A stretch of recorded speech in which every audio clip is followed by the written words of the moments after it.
माझ्या इंटरव्ह्यूअरच्या डेस्कवर अचानक 4 कंडोम्स उडून गेले. कोरोना महामारीनंतरची ही माझी पहिलीच मोठी इंटरव्ह्यू होती. मी बोआराजूचे माझे बिझनेस कपडे घातले होते, लेदर बाइंडर तयार होतं आणि मी पूर्णपणे आत्मविश्वासात होतो.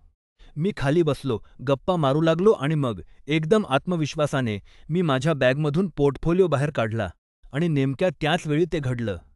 एक नाही, दोन नाही, तर 4 अनओपन कंडोम्स माझ्या सॅचेलमधून बाहेर पडले आणि थेट डेस्कवर जाऊन पडले.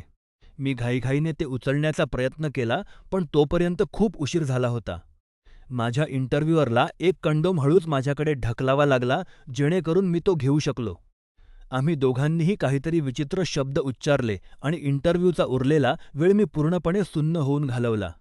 मला खात्री पटली होती की आता या इंडस्ट्रीमध्ये माझी ओळख कंडोम गाई म्हणून होईल. पण मग जे अशक्य होतं ते घडलं, मला ती नोकरी मिळाली. काही आठवड्यांनंतर कंपनीच्या हॅपी अवरमध्ये मी शेवटी माझ्या बॉसला त्या भयानक प्रसंगाबद्दल सांगितलं. ती इतकी जोरात हसायला लागली की तिला खाली बसावे लागले.